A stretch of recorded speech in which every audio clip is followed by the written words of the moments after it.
नमस्कार दोस्तों, एक बार फिर से हाजिर हूं एक नई बुक समरी के साथ जिसका नाम है आउटलायर्स। आमतौर पर बेहद सफल लोगों के बारे में कोई ना कोई कहानी बताई जाती है। एक ऐसी कहानी जिसमें बुद्धिमत्ता और महत्वाकांक्षा पर ध्यान दिया जाता है। मैल्कम ग्लेडवेल तर्क देते हैं कि सफलता की सच्ची कहानी बहुत अलग होती है, और अगर हम यह समझना चाहते हैं कि कुछ ही लोग सफल क्यों होते हैं तो हमें उनके बारे में ज्यादा जानकारी जुटानी चाहिए, जैसे कि उनका परिवार, उनका जन्म स्थान या उनके जन्म की तिथि। अब बात करते हैं कि एक आउटलायर कौन होता है। आउटलायर्स वो इंसान हैं जो बाकियों से कुछ हटकर करते हैं। वो भीड़ का हिस्सा नहीं होते, बल्कि उनके अंदर कुछ अलग, कुछ अनोखा होता है। ऐसे लोग जो सफलता की चोटी छूते हैं, आउटलायर्स जीनियस होते हैं, जैसे कि athlete, rock star, business tycoons और दुनिया के बिलियनियर लोग। हम अक्सर ऐसे लोगों को ज्यादा पसंद करते हैं जो कामयाब हैं। गरीब से अमीर बनने की कहानी हमें इंस्पायर करती है। ऐसे लोगों के बारे में हम बहुत सी बातें जानना चाहते हैं, जैसे कि उनकी लाइफ स्टाइल क्या है, वे कैसे रहते हैं, उनकी पर्सनैलिटी कैसी है, क्या उनमें कोई खास टैलेंट है। ऐसे ही बहुत से सवाल हमारे दिमाग में उठते रहते हैं। हमें लगता है कि वे अपनी किसी खास क्वालिटीज की वजह से कामयाब हुए हैं, मगर असलियत कुछ और ही है जो हमें दिखाई नहीं देती। आज की इस बुक समरी में हमें कुछ ऐसी बातें सीखने को मिलेंगी जो बताएंगी कि सक्सेस को लेकर हमारी सोच कहाँ गलत है। हमारे हिसाब से सक्सेस सिर्फ एक पर्सनल चीज है। हमें लगता है कि जो लोग सक्सेसफुल हैं उन्होंने सब कुछ अपने दम पर ही किया है। उनकी कामयाबी के पीछे सिर्फ और सिर्फ उनकी ही काबिलियत है। तो क्या सिर्फ टैलेंट होने से ही काम चल जाएगा?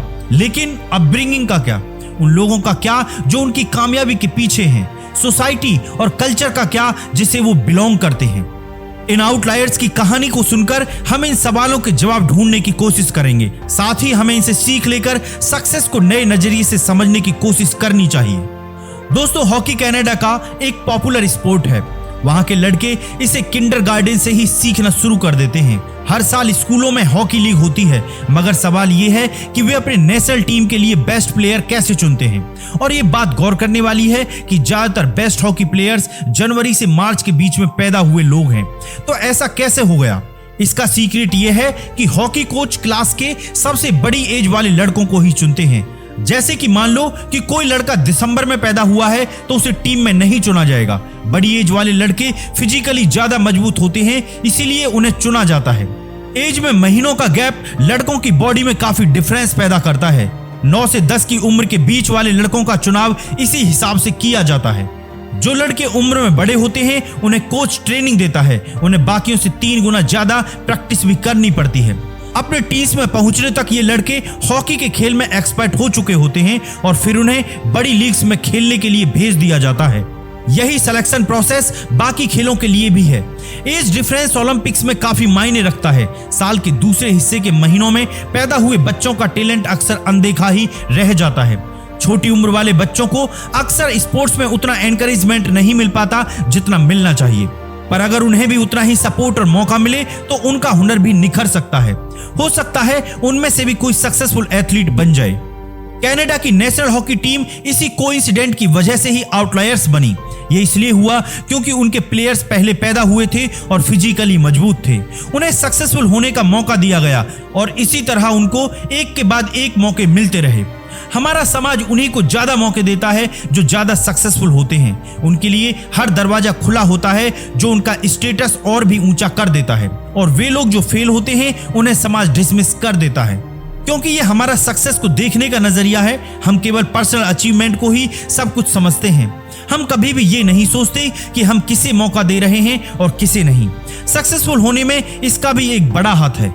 जब आप किसी चीज में एक्सपर्ट हो जाते हैं तो उसकी प्रैक्टिस करना छोड़ देते हैं, क्योंकि अब आपको और प्रैक्टिस करने की जरूरत महसूस नहीं होती। 1990 में बर्लिन के एकेडमी ऑफ म्यूजिक में एक स्टडी की गई थी, जिसमें साइकोलॉजिस्ट का एक ग्रुप ये पता करना चाहता था कि प्रैक्टिस और टैलेंट सक्सेस के लिए कितने जरूरी हैं। क्या वायलिनिस्ट अपने टैलेंट की वजह से ही इतना अच्छा कर पाते हैं, या फिर ये उनकी प्रैक्टिस का नतीजा है? साइकोलॉजिस्ट ने यह पाया कि जो स्टूडेंट जितना ज्यादा टाइम प्रैक्टिस में लगाते हैं वे उतना ही अच्छा वायलिन बजाते हैं।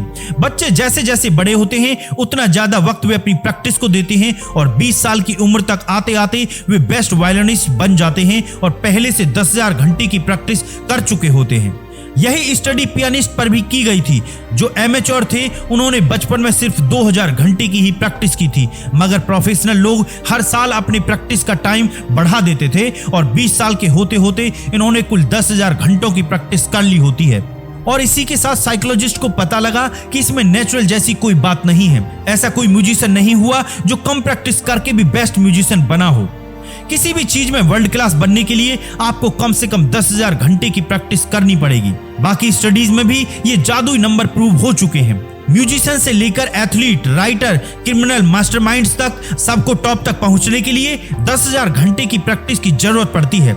ऐसा लगता है कि शायद हमारे दिमाग को किसी भी चीज का मास्टर बनने और उसमें महारत हासिल करने में 10,000 घंटे तो चाहिए ही चाहिए। लेकिन सच तो यह है कि हर कोई 10,000 घंटे स्पेंड नहीं कर सकता। जब आप छोटे होते हैं तब आपके पेरेंट्स सपोर्टिव होने चाहिए। बड़े होने के बाद आपके पास इतना खाली टाइम होना चाहिए, लेकिन अगर आप गरीब हैं और काम करना आपकी मजबूरी है तब आपके पास इतना टाइम नहीं होगा कि आप प्रैक्टिस कर सकें। ऐसे में 10,000 घंटे की प्रैक्टिस होना किसी बड़े मौके से कम नहीं है। आप बिल गेट्स का उदाहरण ले लीजिए। वे 8th ग्रेड से ही प्रोग्रामिंग करते आ रहे थे। ये उनके लिए खास अपॉर्चुनिटी थी क्योंकि 1960 का वक्त था। उस टाइम में सिर्फ अमीर लोगों के पास ही कंप्यूटर होता था। बिल गेट्स के पिता एक वकील थे और उनकी मां अमीर घर की थी।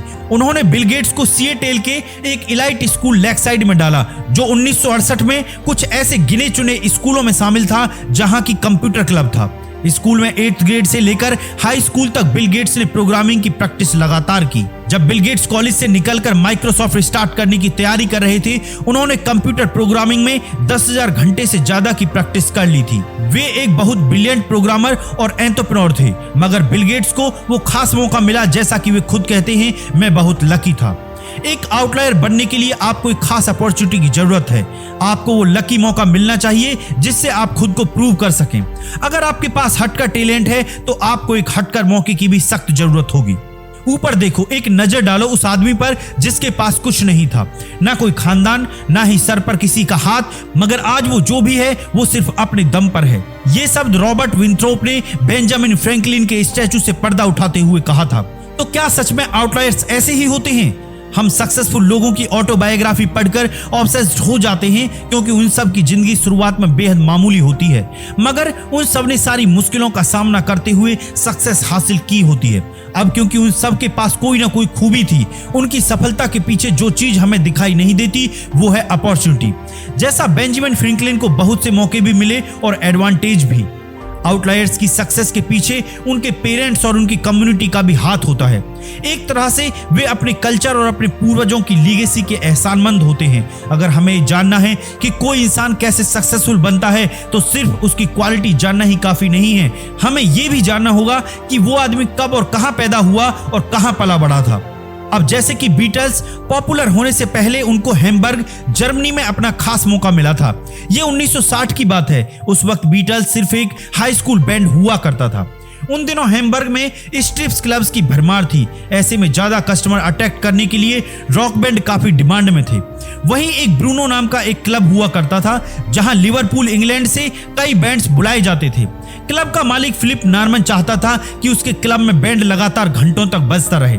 जैसे जॉन लेनन ने हैम्बर्ग में अपने एक्सपीरियंस के बारे में कहा था, हम और भी ज्यादा बेहतर होते जा रहे थे और हमारा कॉन्फिडेंस भी बढ़ रहा था। हम बहुत बढ़िया करने की कोशिश करते थे ताकि हम इसमें अपना बेस्ट दे सकें। रोज रात को हैम्बर्ग के क्लब में बीटल्स पूरे 8 घंटों तक बजाते रहते थे।